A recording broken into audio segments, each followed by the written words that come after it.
এ ভাই আবার একটা ভুল বলছে, বেলুর মঠে বেলুর।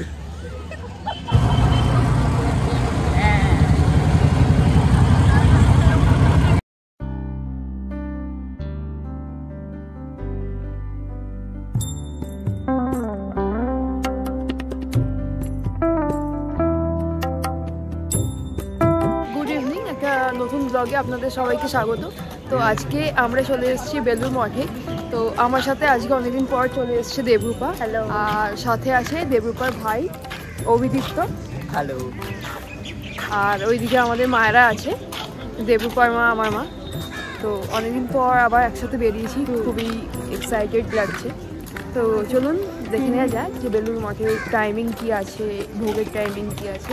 আর বিকালবেলা এলে স্পেশাল অকেশনও আছে, আজকে বিবেকানন্দের জন্মতিথি, সেই উপলক্ষেই আমরা এসেছি এখানে। হ্যাঁ, তো আজকে সারাদিনই খোলা থাকবে বোধহয়। হ্যাঁ, আজকে তো বন্ধ হয়নি মঠ, এমনি দিন তো 3টের সময় খোলে, যথাসম্ভব সকালবেলা 8টায় খোলে, 8টা থেকে মনে হয় 12টা অবধি সকালবেলা থাকে, আমি ঠিক জানি না, এটা জেনে বলতে হবে। তারপরে বন্ধ হয়ে যায়, 1টা-2টার সময় খোলা থাকে না, আবার 3টায় খোলে, 6টা পর্যন্ত মঠ খোলা থাকে। তো আজকে মনে হয় সারাদিনই খোলা। যেহেতু স্বামীজির জন্মতিথি, তাই প্রচুর মানুষ আজকের এই দিনটায় এখানে ভিড় করেছেন।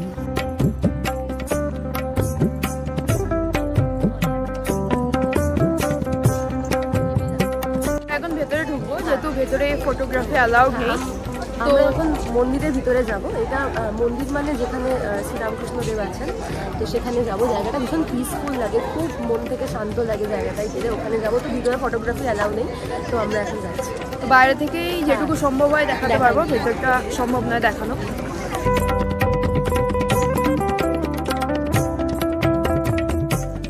গাইজ, একটু আগে আমরা সেই মন্দিরে গিয়েছিলাম, বাইরে জুতো খুলে গিয়েছিলাম। এবার আমরা 5 জন ছিলাম, তো 5 জন জুতো খুলে গিয়েছিলাম। মানে আমাদের উচিত ছিল যেখানে জুতো রাখার জায়গা সেখানে জমা দিয়ে যাওয়া, ইদার ওটা করা, আর কাউকে একটা কেউ একজন দাঁড়ানো উচিত ছিল। বা সেটা আমরা তো খেয়াল করিনি, চলে গেছি।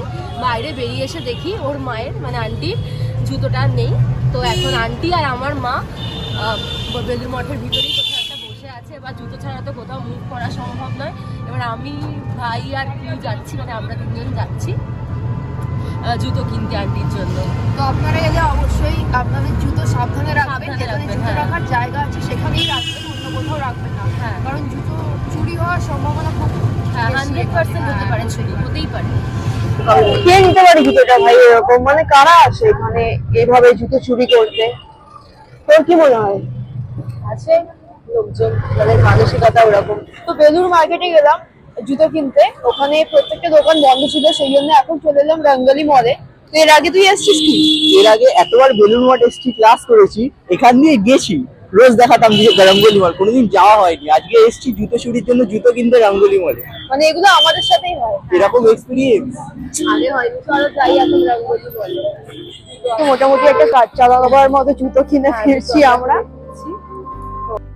সমস্যার সমাধান করে আমরা আবার চলে এলাম বেলুর মঠের গঙ্গার ধারে, যেখানে হয়ে রয়েছে ফুলকপি থেকে শুরু করে বিভিন্ন সবজির চাষ।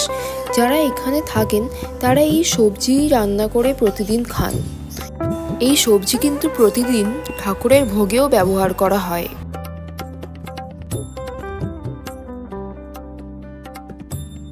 এটা হলো স্বামীজির ঘর, আর এই ঘরের সামনেই রয়েছে একটা বেলগাছ, যেই বেলগাছের নিচে বসে স্বামীজি তার দিনের বেশিরভাগ সময়টাই কাটাতেন।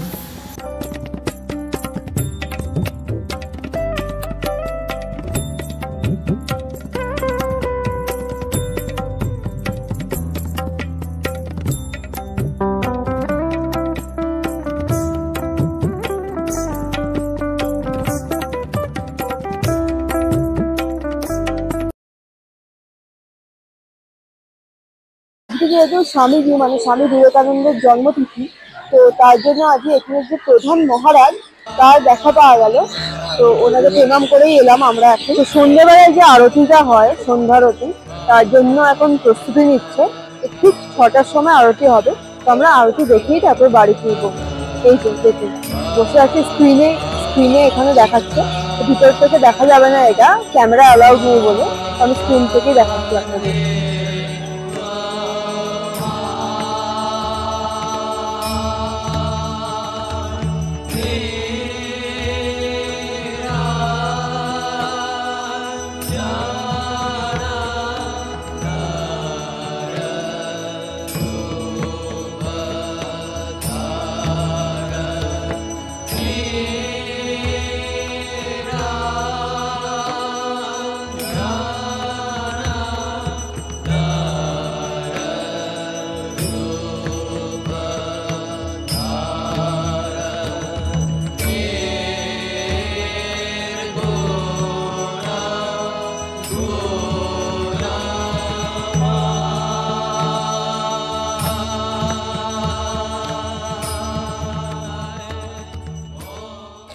সন্ধ্যা আরতি দেখলাম এখন, কেমন লাগলো তোর? খুব ভালো, অপূর্ব। এর আগে তুই দেখেছিস? হ্যাঁ, ছোটবেলায় না, 3-4 বছর আগে লাস্ট দেখেছি, আজকে আবার দেখলাম, খুব ভালো লাগলো। তো যাই হোক, এবার আমরা বাড়ি ফিরে যাচ্ছি। তো দেখতে থাকুন আমাদের চ্যানেলটি, আর ব্লগগুলো ভালো লাগলে অবশ্যই সাবস্ক্রাইব করে দেবেন। দেখা হচ্ছে আবার পরের ব্লগে। টাটা।